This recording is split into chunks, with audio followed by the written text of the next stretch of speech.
The year is 1858.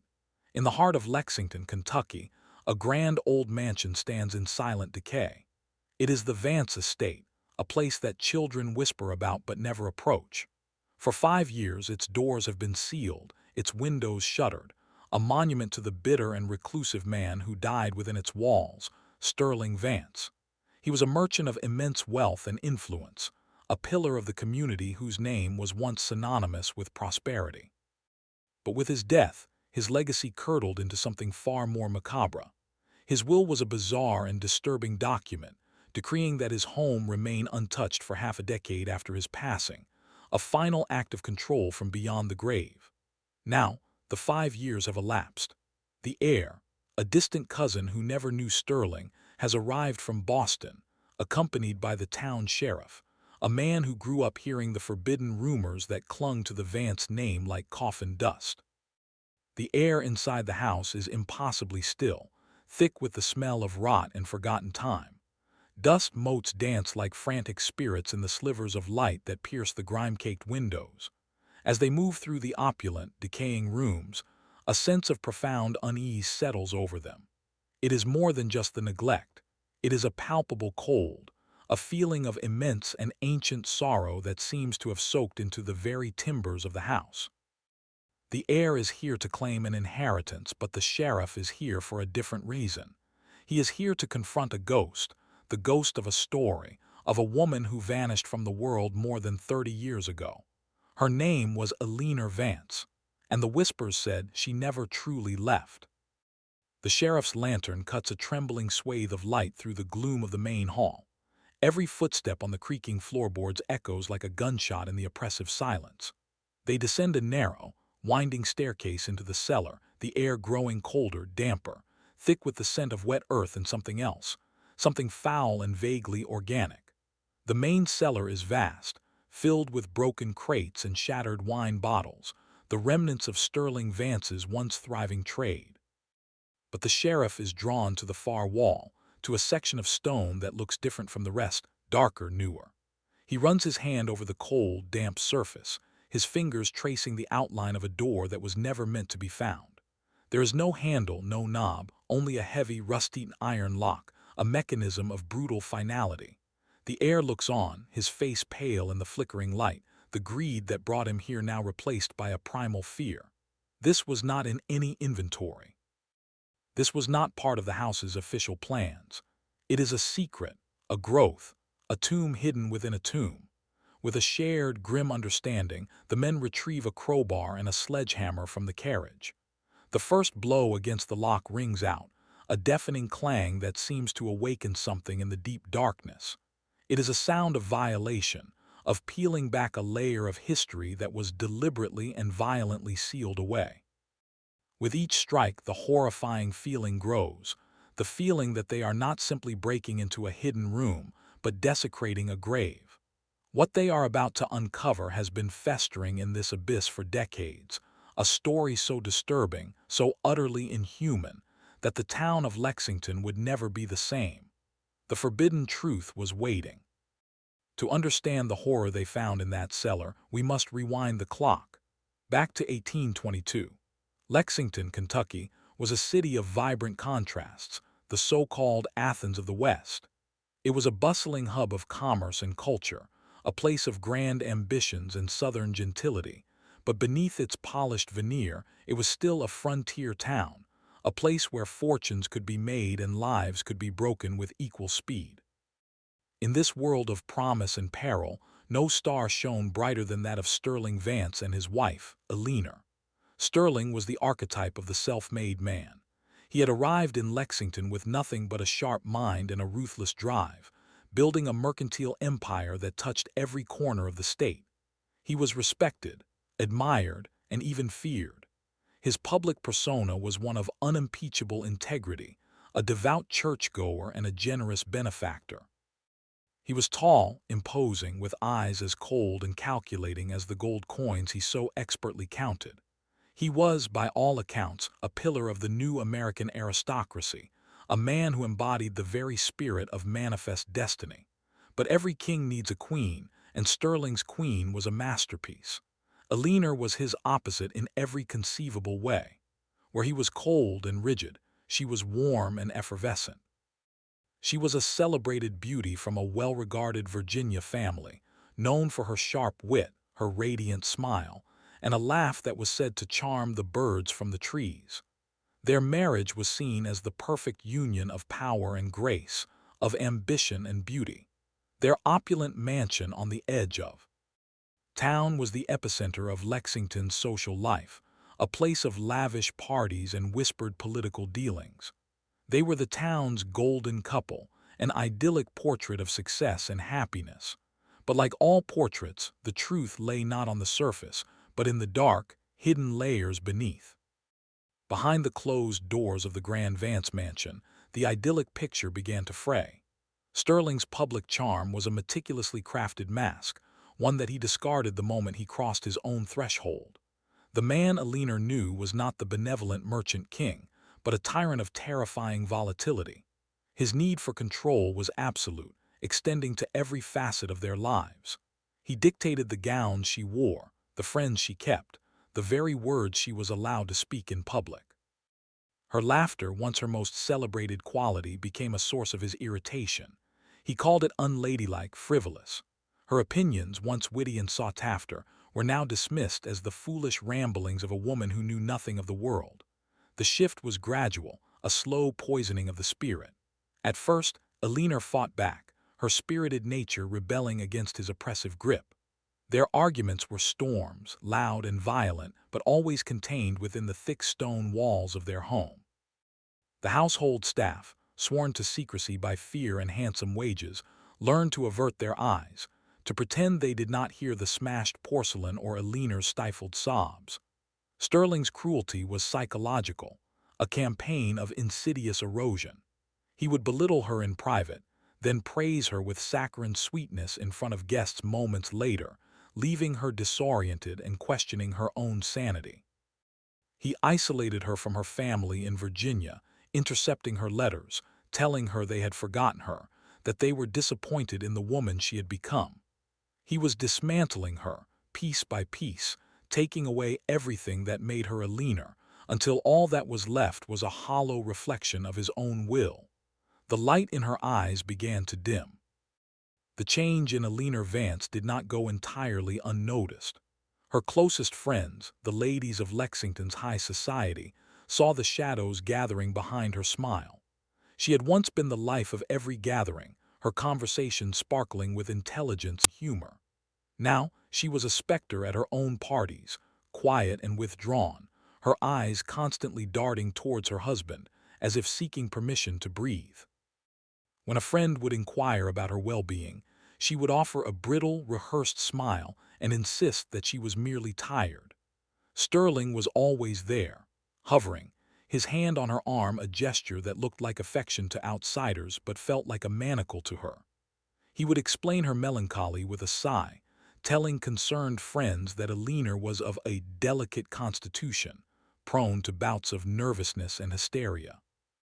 In the early 19th century, such a diagnosis was a convenient and chillingly effective way to dismiss a woman's distress. It was a label that stripped her of credibility, painting her as unreliable, her emotions as symptoms of a sickness. He was preemptively building a narrative, laying the groundwork for a story that would explain what he was about to do. He was not just her husband, he was becoming her physician, her warden. The Grand Vance mansion, once a symbol of their shared success, began to feel like her prison. The lavish gardens were her gilded cage. The social events, once a source of joy, were now terrifying performances where one wrong step, one unguarded word could unleash her husband's private wrath. The public saw a devoted husband caring for his fragile wife. Only Alina knew the horrifying truth. She was not sick. She was being erased. By the winter of 1825, the erasure was nearly complete. Alina's public appearances dwindled, then ceased altogether. The vibrant, laughing woman who had captivated Lexington society had vanished. When inquiries were made, Sterling Vance met them with a face etched in sorrow. He would clasp his hands, his gaze downcast, and explain that Alina's condition had worsened. Her nervous affliction, he claimed, had taken a dark and troubling turn. With the utmost reluctance, he had been forced to make a terrible decision. On the advice of the finest doctors in Philadelphia, he had sent her away to a private sanatorium in the countryside, a secluded place where she could receive specialized care, far from the pressures of society. He spoke of it as an act of profound love and sacrifice. He was the heartbroken husband, forced to part with his beloved for her own good. To lend credence to this tragic tale, he produced letters. They arrived periodically, written in a shaky, unfamiliar hand, supposedly Aline's. They were filled with disjointed sentences and vague, melancholy phrases about finding peace in the quiet and praying for a cure. The letters were a masterstroke of psychological manipulation. They confirmed Sterling's story, quelled the town's concerns, and painted a picture of a woman lost to madness. No one questioned their authenticity. Why would they? To doubt the word of a man like Sterling Vance was to doubt the very foundations of their orderly world. And so, the town of Lexington accepted the story. They mourned the loss of Aline Vance as if she had died, offering their condolences to the brave, long-suffering husband she had left behind. They had no reason to believe the disturbing truth, that Aline Vance had never left Lexington at all. She had simply been moved from one prison to another, far darker one. The years began to bleed into one another. Sterling Vance settled into his role as the town's most tragic and respected figure. He rarely spoke of Aline, and when he did, it was with a heavy sigh that silenced any further questions. He became more reclusive, throwing himself into his business with a fervor that bordered on obsession. His fortune swelled, his influence grew, but the man himself seemed to hollow out. The light and warmth that Aline had brought into his life were gone, and in their absence, only a cold, grasping ambition remained. But while the town's elite accepted the official story, a different narrative began to fester among those who lived in the shadows of the Vance estate, the servants. One by one, maids and groundskeepers would quit their posts, often leaving in the dead of night without collecting their final wages.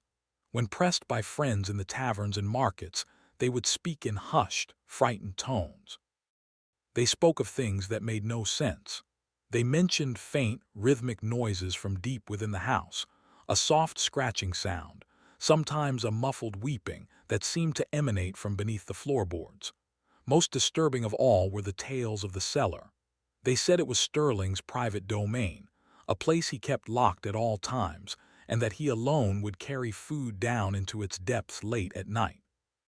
One young maid swore she heard a woman's voice, a desperate, hoarse whisper, call out a name from behind the cellar door, only to be silenced by the sound of Sterling's angry shouting. These stories were dismissed as the fanciful gossip of the lower classes, the macabre imaginings of superstitious minds.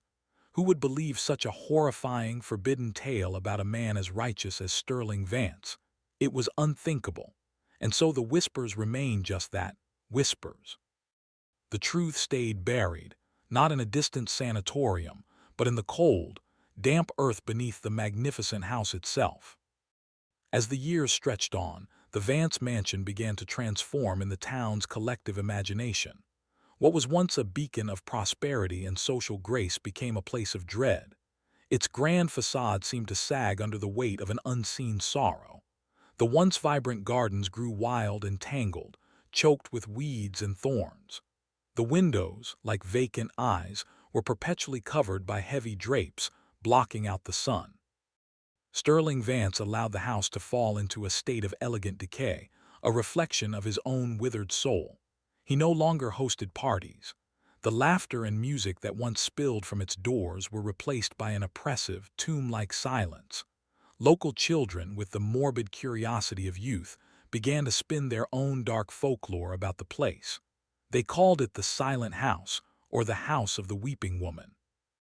They dared each other to touch the wrought iron gate, to run across the overgrown lawn, before scrambling away in a fit of giggles and genuine fear. The house was no longer just a home, it was a haunting. It became the physical embodiment of the town's buried anxieties, a symbol of a story that didn't quite add up.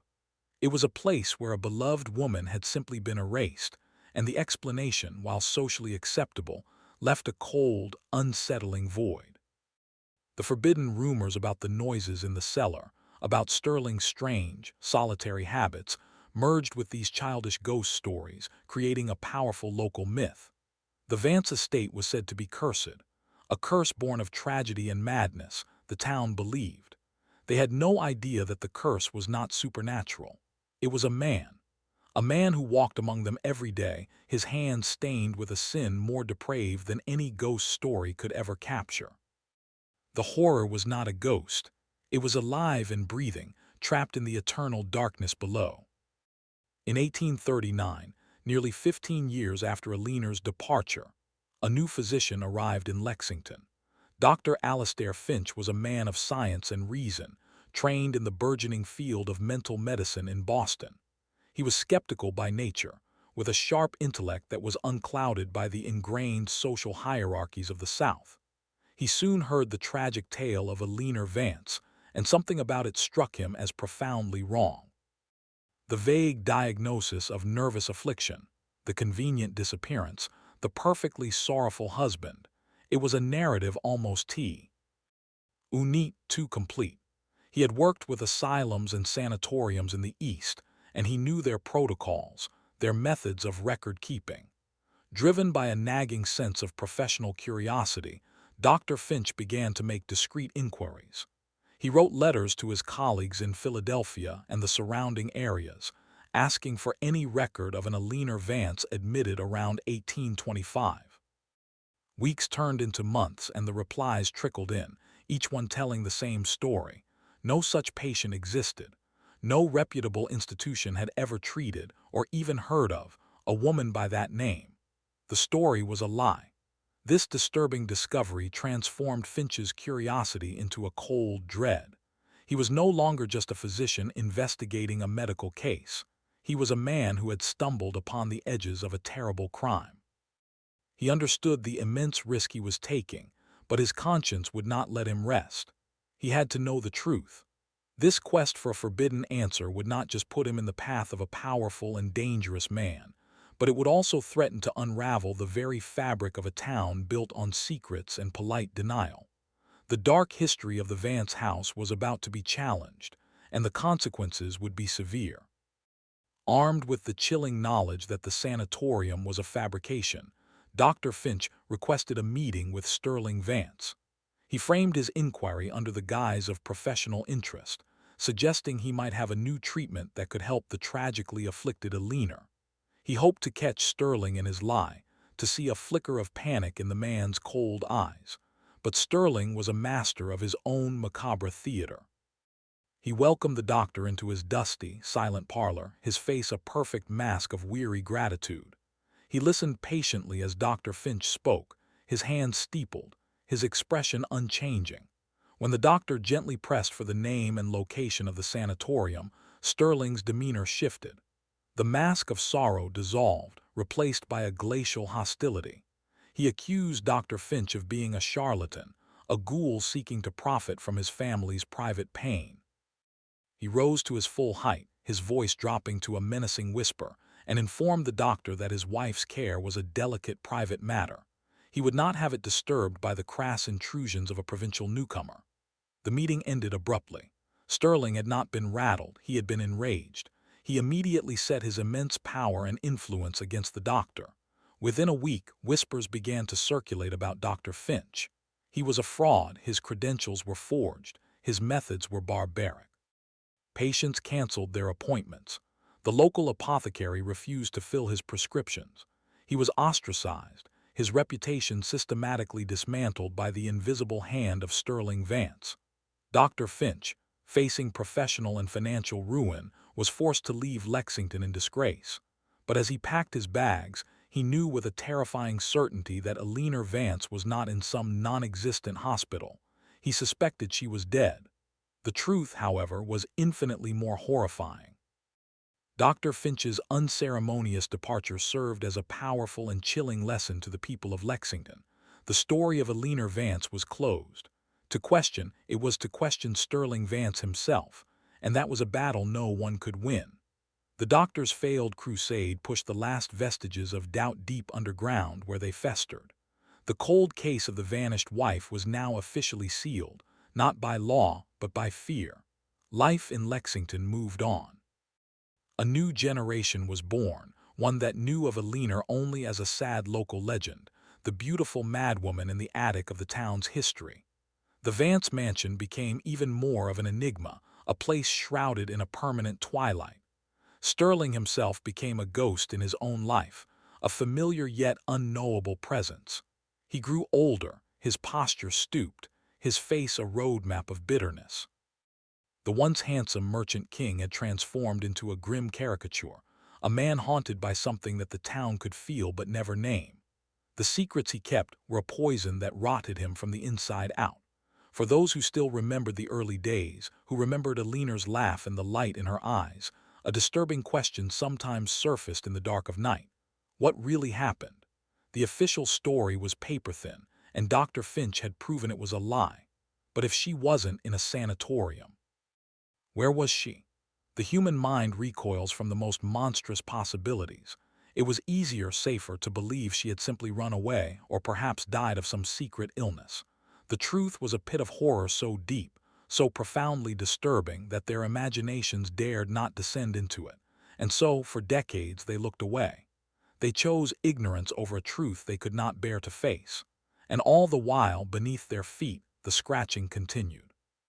If you are finding this journey into the dark corners of history as compelling as we do, His is a good moment to subscribe to our channel. We are dedicated to unearthing the forbidden stories that have been deliberately forgotten, because the silence that surrounded the Vance estate for the next 2 decades is, in many ways, the most disturbing part of this entire macabre affair.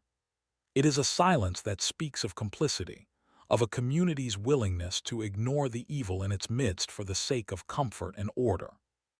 The story from here only gets darker as we explore the psychological abyss of what it means to be erased from the world while still being trapped within it. The silence that followed Dr. Finch's expulsion was profound and absolute. Sterling Vance had won. He had successfully banned all inquiry into his wife's fate, creating a fortress of fear and influence around his terrible secret.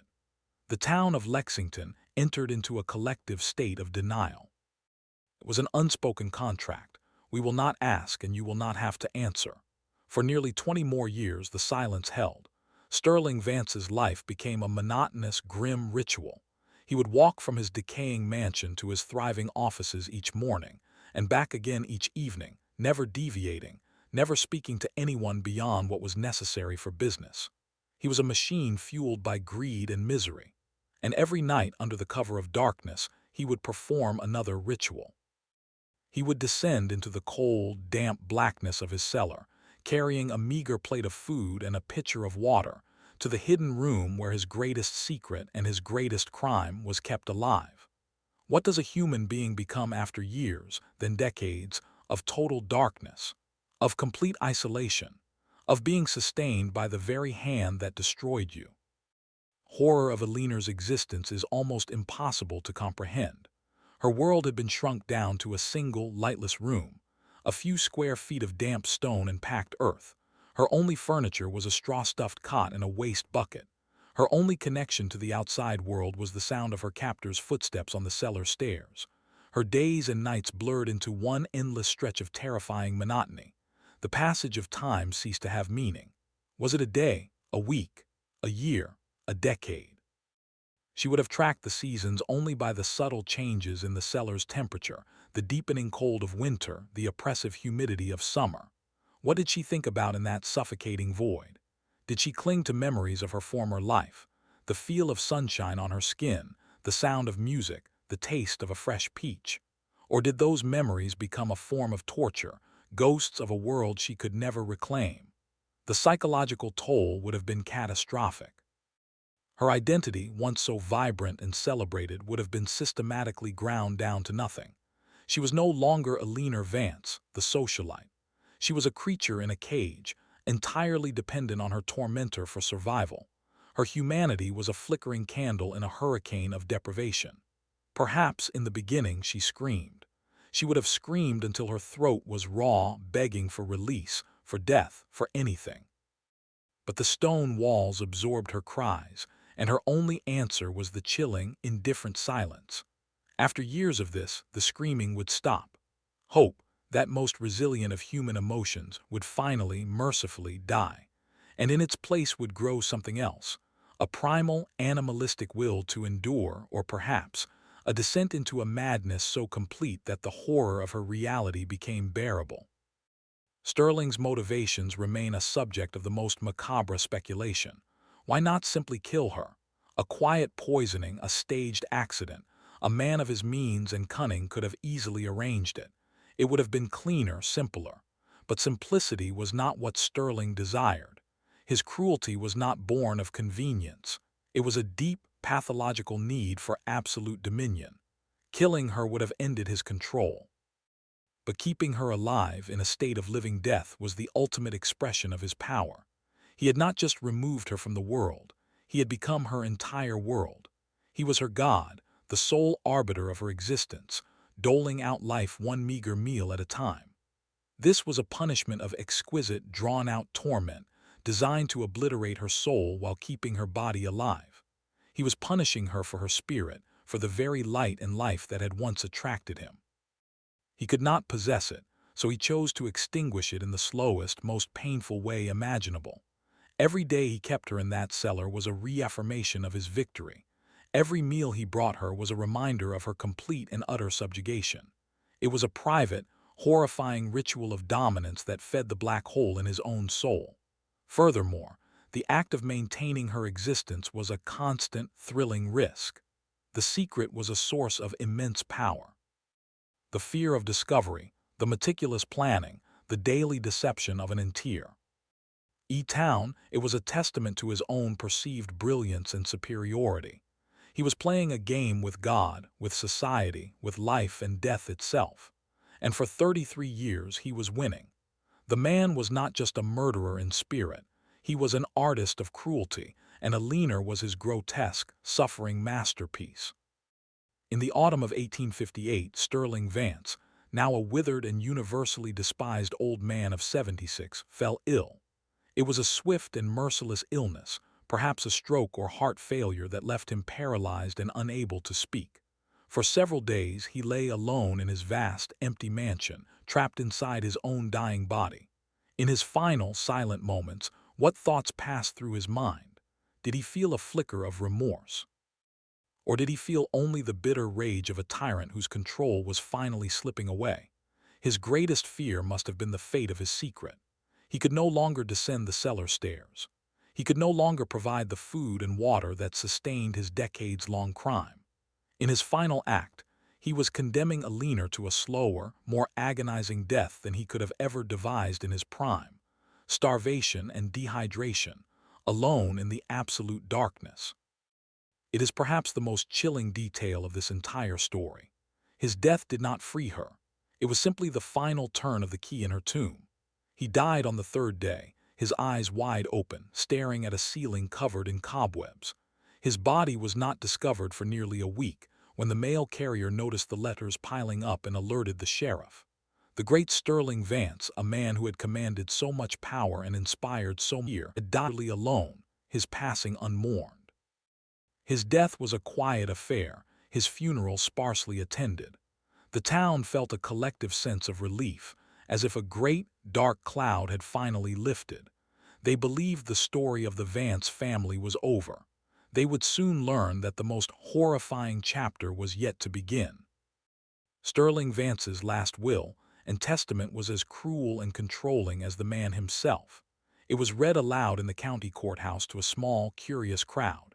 He left his entire vast fortune to a distant cousin in Boston, a man he had never met, on one bizarre and non-negotiable condition.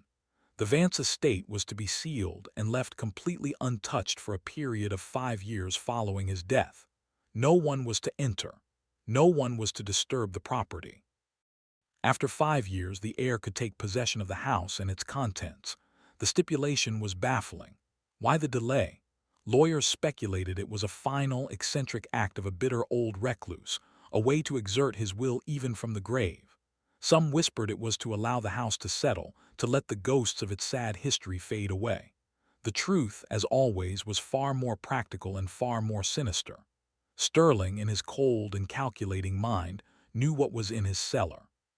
He knew that evidence of crime would eventually be found. But he also knew the process of decomposition.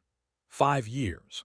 It was the precise amount of time he calculated it would take for nature to run its course, to reduce the evidence of his monstrosity to little more than clean, anonymous bones. It was his last, desperate attempt to obscure the full, grisly scope of his depravity. He was trying to erase the last vestiges of Alina's physical suffering, to turn her into an archaeological curiosity rather than the fresh victim of a horrifying crime. He wanted to cheat justice, to cheat history, to have the final, silent word. He had sealed her in life, and now he was attempting to seal her again in death. For 5 long years his plan worked.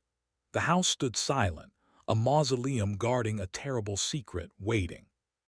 The 5 years of mandated silence finally came to an end in the fall of 1863. The America that Sterling Vance had known was gone, torn asunder by the bloody conflict of the Civil War. Kentucky itself was a fractured border state, a land of divided loyalties and widespread turmoil. It is against this backdrop of national chaos that the private horror of the Vance estate was finally brought to light. The heir, a pragmatic Bostonian named Thomas Gilbert, arrived in Lexington. Not a man to sentimentality, he was there to liquidate an asset. He was accompanied by Sheriff Brody, a man now in his late 50s, who had spent his entire life in the shadow of the Vance mansion and its unsettling legends. As they stood before the great sealed doors of the house, a small crowd of onlookers gathered at a respectful distance. The story of the house and the strange will had been revived, and curiosity was running high. A locksmith broke the old, rusted lock. With a groan of protest, the heavy oak doors swung inward, releasing a wave of stale, cold air that smelled of dust and decay. It was like opening a pharaoh's tomb. Inside, everything was exactly as Sterling had left it, a perfect time capsule of misery. A thick blanket of gray dust covered every surface. Cobwebs as thick as cotton hung from the chandeliers. A half-empty glass of brandy sat on a table next to Sterling's favorite chair, a silent testament to his final, lonely moments. As Gilbert and Sheriff Brody moved from room to room, their boots leaving clean tracks in the dust, the sense of dread was suffocating. The house felt wrong. It was a place of profound and unnatural stillness. It was not haunted by a ghost, but by the tangible absence of life, an absence that felt violent and profound. They surveyed the main floors first.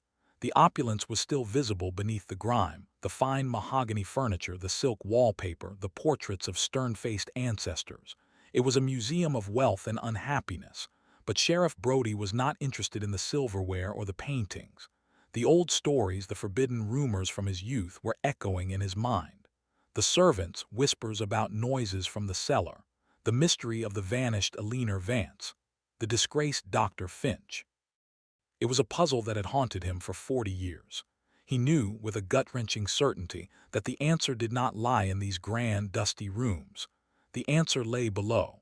He turned to Gilbert, his voice low, and he checked the cell, sent down the narrow journey into the earth's core. The air grew frigid, and the smell of damp soil intensified, mingled with that other, unidentifiable stench of rot that they had noticed upon first entering. The main cellar was a chaotic mess of Sterling's abandoned business ventures. But as his lantern beam danced across the far wall, Sheriff Brody saw it. The thing that had troubled his sleep for decades. A patch of stonework that was clearly different, the mortar fresher, the stones a darker shade of gray. It was the outline of a door where no door should be. It was just as the terrified young maid had described it all those years ago. It was real. A wave of cold confirmation washed over the sheriff. This was it. This was the heart of the house's darkness, the final, horrifying secret of Sterling Vance. He knew, with the certainty of a man about to look into the face of pure evil, that he was standing before the entrance to a tomb. The lock on the hidden door was a monstrous thing of rusted iron, a testament to Sterling's determination to keep his secret contained. It resisted the crowbar, forcing the men to use a heavy sledgehammer. Each deafening blow was a strike against the decades of silence, a blow for the woman who had been forgotten by the world. The sound was obscene in the dead quiet of the house, a violent intrusion into a place of deep and morbid stillness. Finally, with a shriek of tortured metal, the lock shattered. The heavy wooden door, swollen with damp, refused to budge. Together, Sheriff Brody and Thomas Gilbert put their shoulders to it, pushing with all their might. With a sickening, scraping groan, the door swung inward into a pocket of absolute, primordial blackness. A wave of foul air rushed out to meet them, an unholy stench of decay, waste, and stale despair so potent that both men gagged and recoiled. It was a smell that clawed at the back of the throat, a smell that would haunt their nightmares for the rest of their lives. Sheriff Brody, his face set like stone, raised his lantern and took a hesitant step across the threshold. He had prepared himself for the worst. He had imagined finding a skeleton, the sad, final remains of a leaner Vance. But what the trembling light revealed was a scene of such calculated, macabre cruelty that it defied all human imagination. The reality was 1,000 times more disturbing than any rumor, more horrifying than any ghost story. He had found the source of the house's curse. He had found hell, and it was a small, stone room, no bigger than a closet.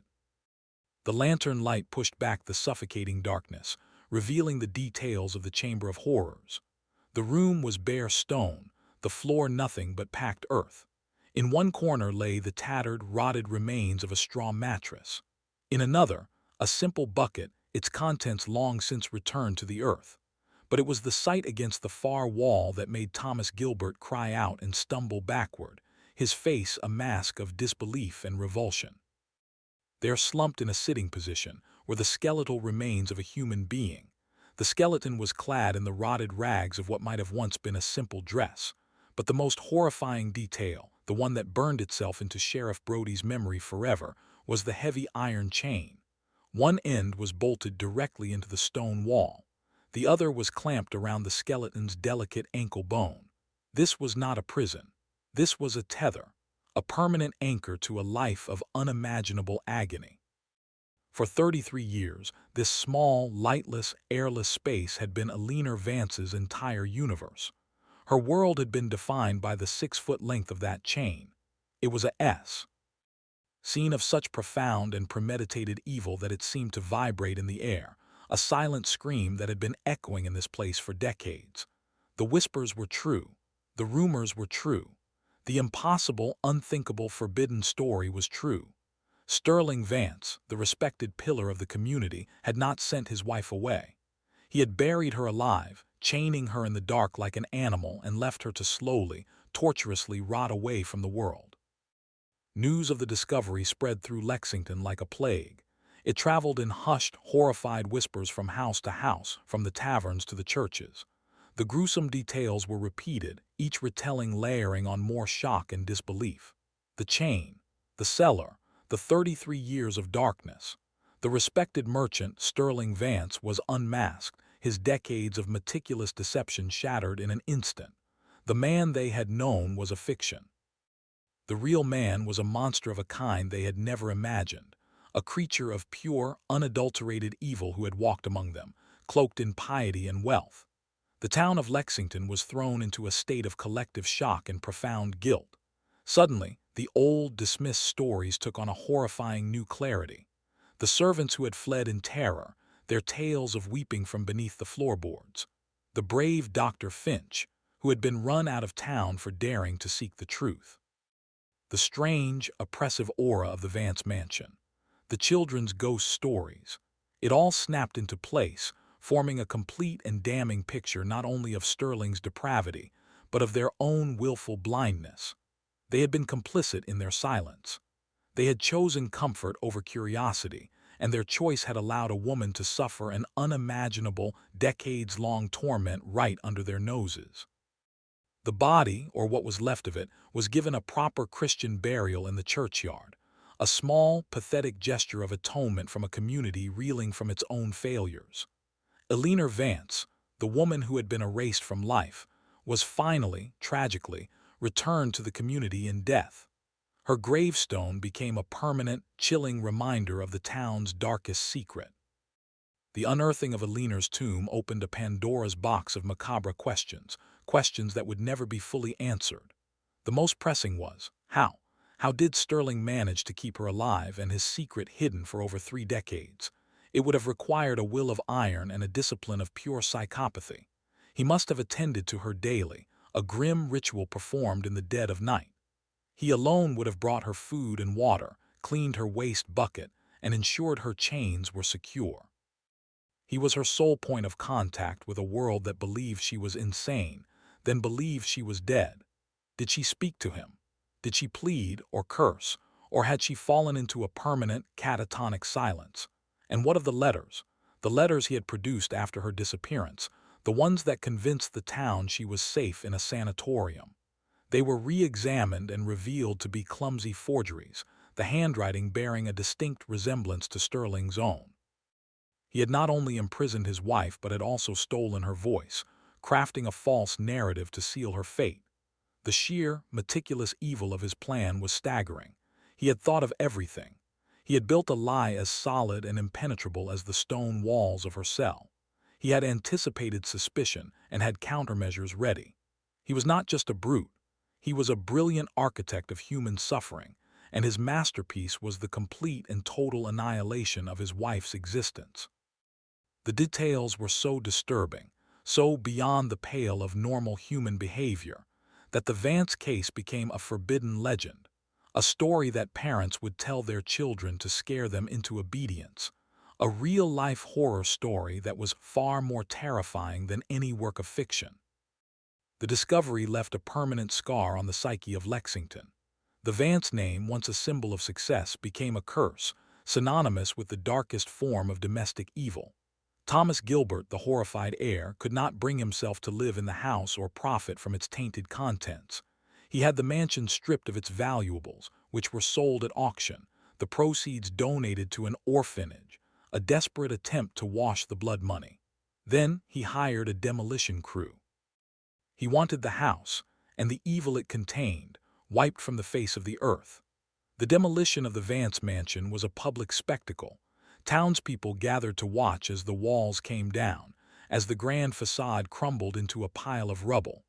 They watched as the cellar, Alina's tomb, was exposed to the sunlight for the first time in decades before being filled in with dirt and stone. They were not just tearing down a building. They were trying to tear out a piece of their own history to bury a memory that shamed them all. But some secrets cannot be buried. Some stories seep into the soil and refuse to be forgotten. The physical structure was gone, but the ghost of the story remained, more powerful and enduring than any brick or mortar. The empty lot where the mansion once stood became a blighted, shunned piece of land. People said the ground was soured by the sorrow and evil that had transpired there. They claimed that on still, quiet nights, if you listened closely, you could still hear the faint, desperate sound of a woman weeping for a life that had been stolen from her. The story of Alina Vance serves as a horrifying testament to the darkness that can lurk behind a mask of respectability. Sterling Vance was not a monster who lived in the shadows. He was a monster who thrived in the daylight, using his wealth and social standing as a shield for his unspeakable crimes. He understood the power of reputation, and he wielded it like a weapon. He knew that people would believe the powerful over the powerless, the sane over the so-called hysterical. He built a world where his word was law, and his wife's existence was subject to his whim. This case is a chilling exploration of gaslighting and psychological abuse, taken to its most extreme and horrifying conclusion. He convinced a whole town that Alina was mad, thereby invalidating any possible cry for help she might have made. It's a dark history that forces us to confront uncomfortable truths about our own societies. How often do we look away from things that are unsettling? How often do we accept the convenient narrative, especially when it is presented by someone in a position of power? The people of Lexington were not evil, but their collective inaction, their fear of rocking the social order, created the environment in which Sterling's evil could flourish unchallenged for more than 30 years. Alina's story is a macabre cautionary tale, a whisper from the past that warns us that the most terrifying monsters are not creatures of folklore, but the ones who wear human skin, the ones we invite into our homes and call our neighbors, our leaders, our family. Decades later, as the 19th century gave way to the 20th, the story of Sterling and Eleanor Vance slowly receded from living memory into the realm of local legend. It became a piece of grim folklore, a tale whispered around campfires, the details embellished and distorted with each telling. Some versions claimed Eleanor was a witch, and Sterling had chained her to contain her dark powers. Others said she was a demon, and the cellar was a gateway to hell.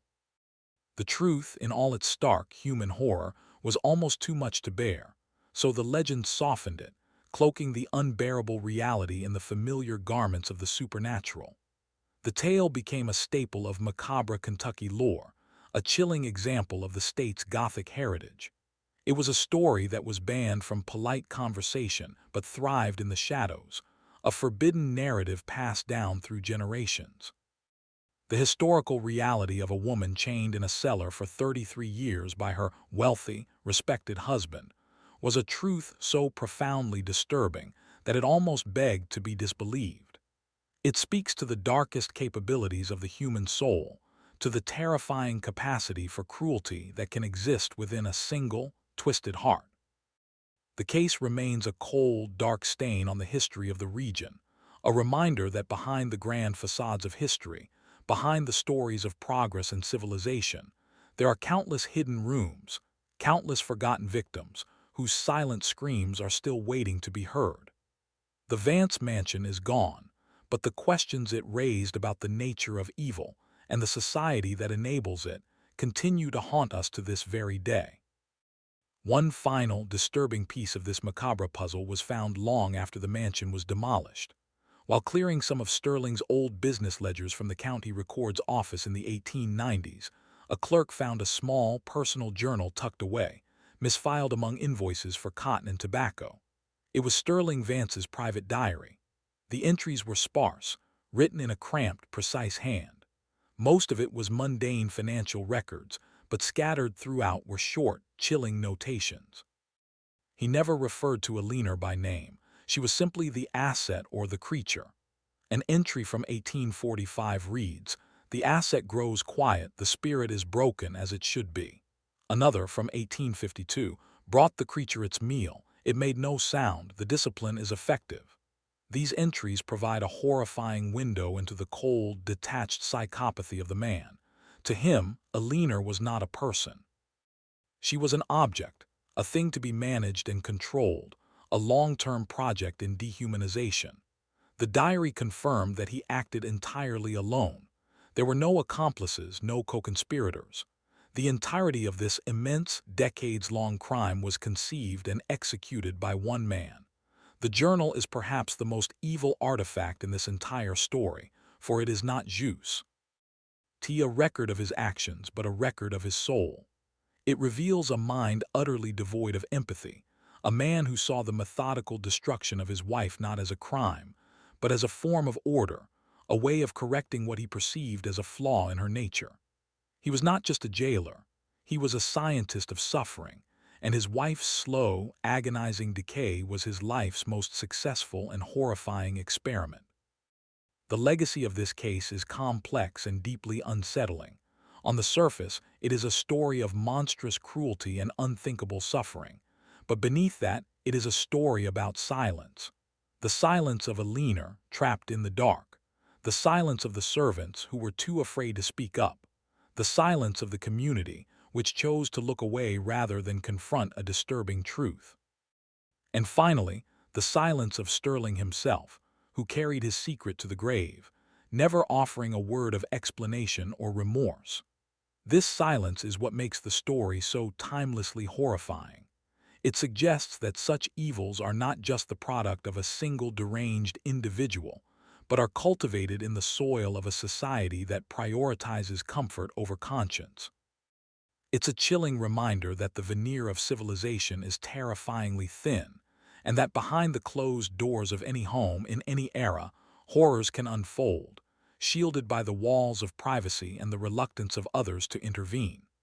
The story of Eleanor Vance has been told and retold, becoming a piece of American Gothic folklore, but it is crucial to remember that it is not just a story. It is a history. It is a record of a real woman's stolen life, a life that was bartered for social order and then forgotten. Her suffering was real. Her fear was real. And the monster who imprisoned her was not a demon from a fairy tale, but a man who was admired, respected, and welcomed in the homes of the very people who allowed his crime to go unchallenged for more than a generation. What happened to the souls of those involved? For Sterling Vance, it is easy to imagine a special place in whatever hell one believes in. A man who could inflict such torment, who could live a lie for so long, seems to forfeit any claim to grace or redemption. His death, alone and silenced by his own failing body, feels like a small, inadequate piece of cosmic justice. He was denied the ability to speak, just as he had denied Eleanor a voice for so long. But what of Eleanor? What becomes of a spirit that has endured such a prolonged state of living death? Did death come as a merciful release, a final escape from the darkness? Or was her spirit so utterly broken, so tethered to her place of suffering that it could never truly leave? The local legends of her weeping ghost speak to this fear. They suggest that some part of her remains trapped, forever reliving the horror, a permanent psychic scar on the landscape. Her tragedy did not end with her death. It simply transformed. She became a story, a warning, a ghost. Her identity, which Sterling worked so hard to erase in life, was ironically made immortal in death. She is remembered not for the vibrant woman she was, but for the horrifying ordeal she endured. It is a final, cruel twist in a story defined by cruelty. She is forever chained to her own macabre history, her name eternally linked with the monster who destroyed her. Her story is a forbidden monument to the ultimate betrayal.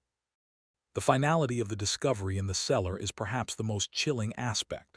There was no trial, there was no confession, there was no day of reckoning for Sterling Vance.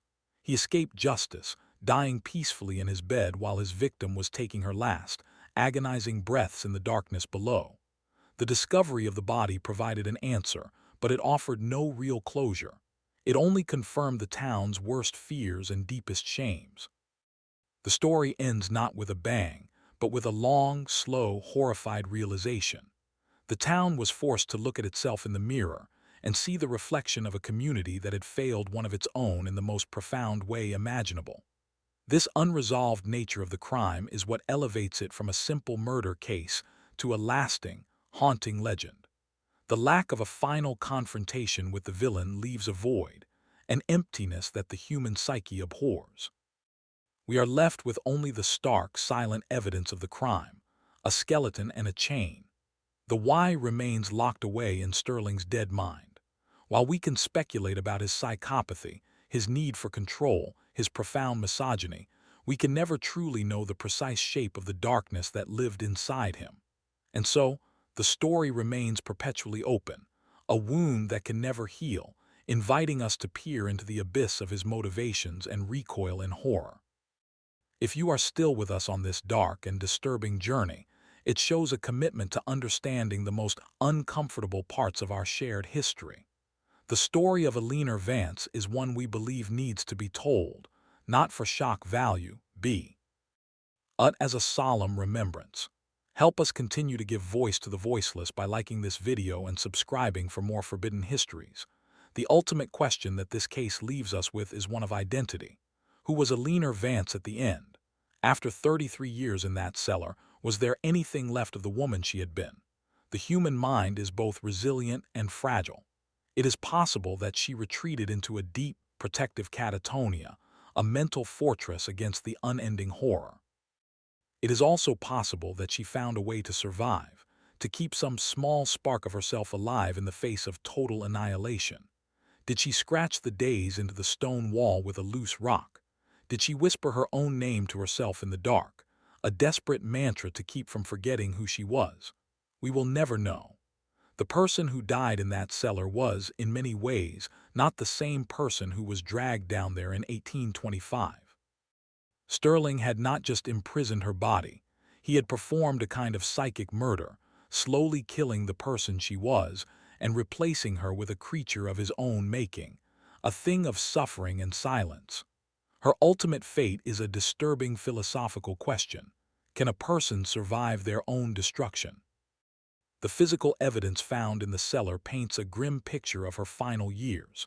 Forensic analysis at the time was primitive, but the coroner who examined the remains noted a few key, heartbreaking details.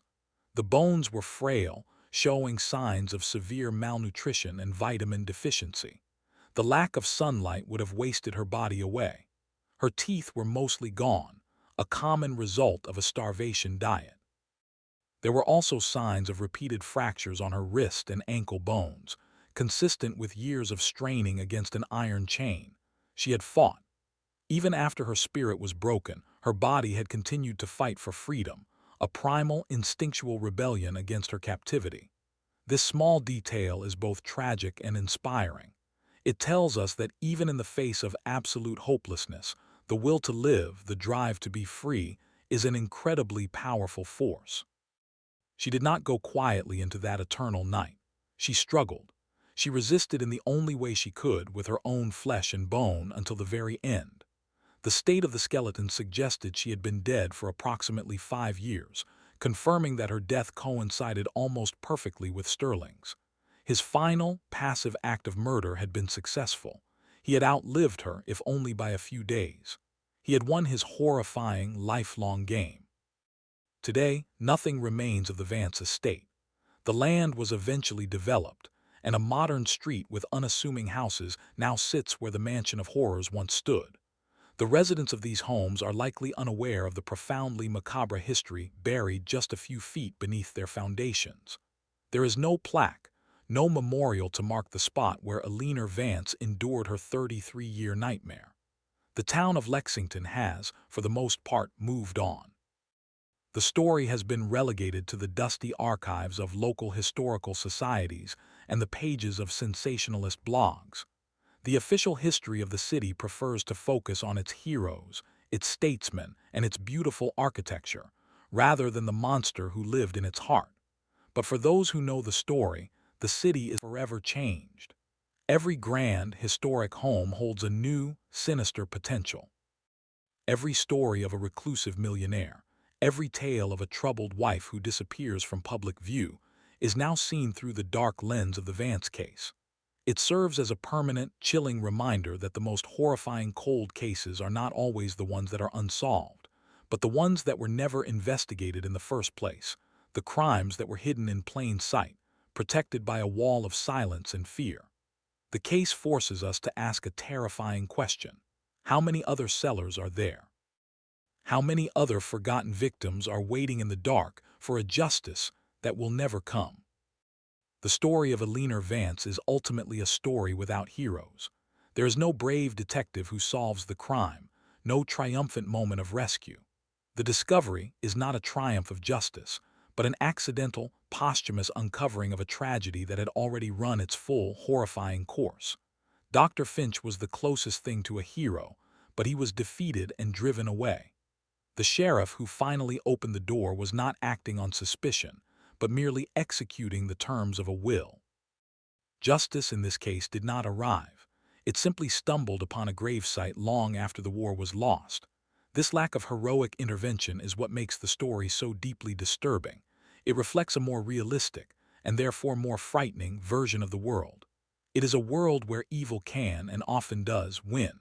A world where suffering can go unnoticed, and where the cries of the helpless are swallowed by the indifference of the powerful.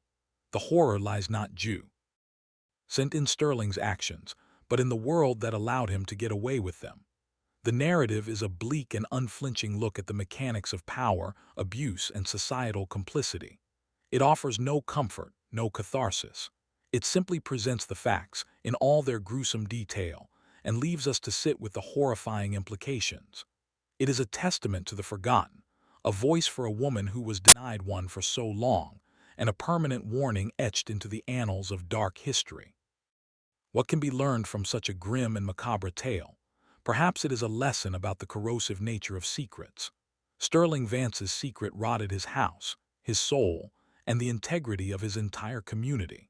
It created a pocket of pure evil that festered for decades, a cancer that grew in the darkness of the cellar. The story also stands as a powerful indictment of a patriarchal society where a man's home was his castle, and what he did within its walls was his business alone. Eleanor was his property, and her discipline was seen, at least implicitly, as a private matter. Her story is a chilling example of what happens when one human being is given absolute power over another. It is an extreme, but not entirely alien, example of the dynamics of domestic abuse that continue to play out behind closed doors to this day. The chain was real, but the invisible chains of social convention, of fear, and of economic dependence were just as instrumental in her imprisonment. Her story forces us to question the assumptions we make about the people we think we know, and to recognize that the facade of normalcy can hide the most unimaginable horrors. It compels us to listen more closely to the whispers, to pay attention to the people who vanish, and to never, ever accept silence as an answer. The tale ends where it began, in the cold, dark earth beneath a prosperous Kentucky town. Eleanor Vance was a ghost long before she died, a specter haunting her own life, a forgotten soul in a world that had moved on without her. Hers is a story that refuses to be neatly filed away. It lingers in the mind, a haunting image of a chain, a dark room, and a lifetime of stolen light. It is a stark reminder that history is not a collection of grand battles and celebrated achievements. It is also a tapestry of private horrors, of silent screams, and of secrets buried in the cellars of our past. For some secrets are not meant to be buried. They are meant to claw their way back into the light, to remind us of the darkness we are capable of. They are meant to wait, in the dark, forever.